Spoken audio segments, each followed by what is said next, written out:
Assalamualaikum warahmatullahi wabarakatuh.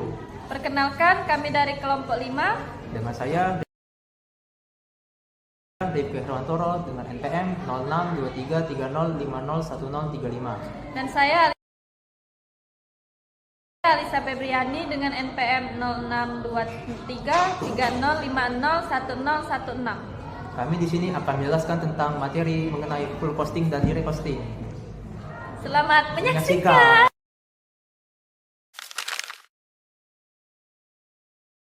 Yang pertama, full posting atau absorption posting. Full posting adalah metode perhitungan biaya yang memasukkan semua biaya yang terkait dengan produksi suatu produk, termasuk biaya variabel dan biaya tetap. Dalam full posting, semua biaya overhead pabrik atau BOP dialokasikan ke setiap unit produk, sehingga harga pokok produk mencakup seluruh biaya yang dikeluarkan perusahaan. Metode ini digunakan dalam pelaporan keuangan eksternal sesuai dengan standar akuntansi keuangan, karena mencerminkan total biaya produksi sebenarnya. 2. Direct costing atau variable costing adalah suatu metode perhitungan biaya secara keseluruhan yang dipakai untuk membuat sebuah produk, di mana biaya tersebut memiliki peluang untuk terus berubah mengikuti volume kegiatan usaha. Maksud dari perubahan tersebut adalah keberadaan biaya yang mengalami fluktuasi yang sebanding dengan kuantitas output serta volume produksi. Direct costing hanya memasukkan biaya variabel dalam menghitung harga pokok produksi. Biaya tetap atau overhead tetap tidak dimasukkan ke dalam perhitungan harga pokok produksi per unit, tetapi langsung dibebankan ke dalam laporan laba rugi sebagai biaya periode.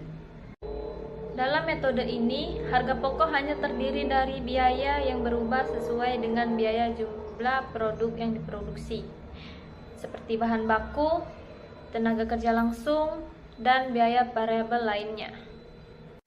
Direct costing sering digunakan untuk analisis internal, terutama dalam analisis biaya volume laba, karena menggambarkan biaya yang secara langsung mempengaruhi tingkat produksi. Full costing mencakup semua biaya, baik tetap maupun variabel, sehingga menghasilkan angka biaya produksi yang lebih tinggi per unit. Direct costing hanya mencakup biaya variabel, sehingga menghasilkan biaya produksi yang lebih rendah per unit, tetapi kurang sesuai untuk pelaporan eksternal.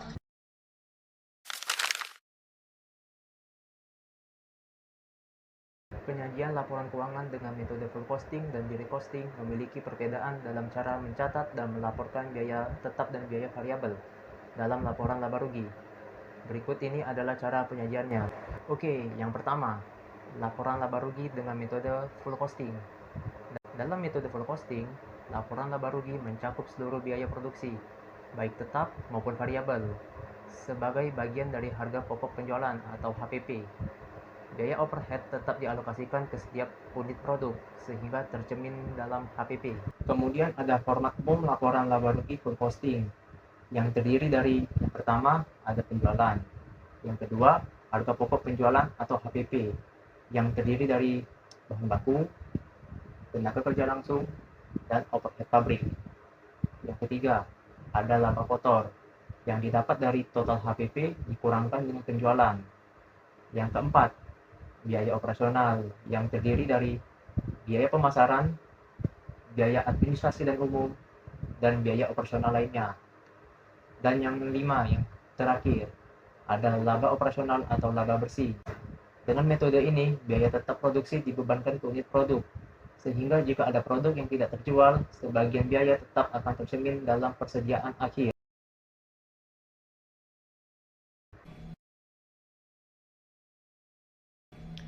Dua, laporan laba rugi dengan metode direct costing atau variable costing.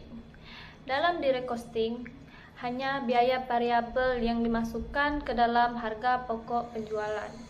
Biaya tetap dianggap sebagai biaya periode dan langsung dibebankan ke dalam laporan laba rugi sebagai pengurang laba kotor. Format umum laporan laba rugi di recosting. 1. Penjualan. 2. Harga pokok penjualan atau HPP yang terdiri dari bahan baku, tenaga kerja langsung, dan overhead pabrik variabel.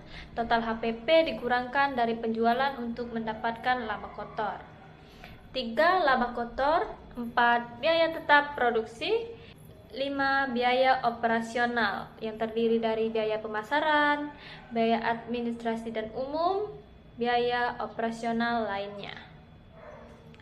6. Biaya operasional atau laba bersih. Pada metode ini, biaya tetap tidak dialokasikan ke unit produk, melainkan dibebankan sebagai biaya periode penuh. Oleh karena itu, persediaan akhir hanya mencerminkan biaya variabel, bukan biaya tetap.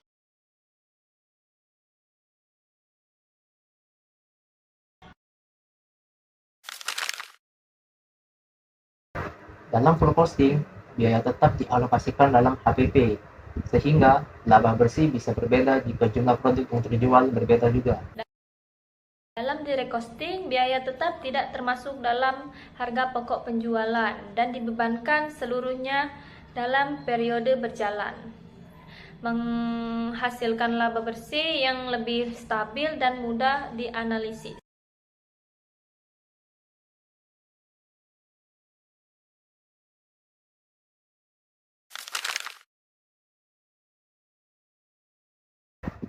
Manfaat laporan full costing terdiri dari yang pertama, kepatuhan terhadap standar akuntansi. Full costing diperlukan untuk laporan eksternal karena sesuai dengan prinsip akuntansi yang berlaku umum atau standar pelaporan keuangan internasional atau IFRS. Dengan demikian, perusahaan dapat memberikan informasi yang sesuai standar untuk pemangku kepentingan eksternal seperti investor, kreditor, dan regulator. Yang kedua, menggambarkan biaya produksi yang sebenarnya. Karena semua biaya, termasuk overhead tetap, dialokasikan ke produk, metode ini memberikan gambaran total biaya yang sesungguhnya. Ini dapat membantu perusahaan memahami harga pokok produk secara komprehensif. Yang ketiga, menghindari fluktuasi laba yang drastis. Full costing mengalokasikan biaya tetap ke setiap unit produk, sehingga ketika persediaan meningkat atau menurun, fluktuasi laba bisa lebih stabil dibandingkan dengan metode direct costing. Hal ini penting bagi perusahaan yang ingin menjaga stabilitas laporan laba rugi. Yang keempat, menentukan harga jual yang lebih komprehensif. Dengan menghitung semua biaya dalam HPP, perusahaan dapat menentukan harga jual yang mencerminkan seluruh biaya produksi, sehingga risiko kerugian akibat penetapan harga di bawah total biaya produksi bisa diminimalkan. Dan yang terakhir, yang kelima, memudahkan evaluasi kinerja. Karena laporan dengan full costing memasukkan semua biaya dalam setiap unit produk, manajemen bisa mengevaluasi kinerja dengan mempertimbangkan semua komponen biaya produksi. Ini juga membantu dalam perhitungan nilai persediaan di neraca. Manfaat laporan direct costing atau variable costing. 1. Analisis kontribusi. Direct costing memberikan margin kontribusi atau penjualan dikurangi semua biaya variabel yang sangat berguna untuk analisis biaya volume laba.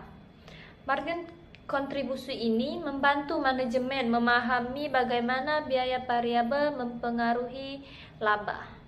2. Pengambilan keputusan jangka pendek.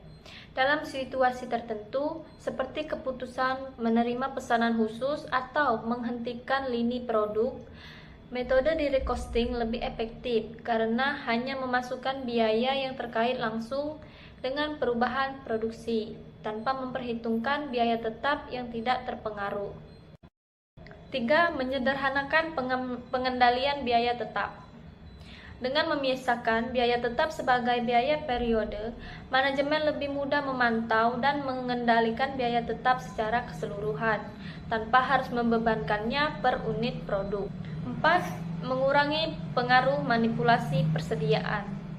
Karena direct costing tidak mengalokasikan biaya tetap ke persediaan, manipulasi laba melalui perubahan persediaan lebih sulit dilakukan. Hal ini bermanfaat dalam evaluasi kinerja yang lebih transparan. 5. Mempermudah perencanaan anggaran dan evaluasi kinerja. Direcosting menyediakan data biaya variabel yang berguna untuk perencanaan jangka pendek dan membuat proyeksi laba yang lebih realistis dengan memperhitungkan kontribusi setiap unit produksi terhadap laba.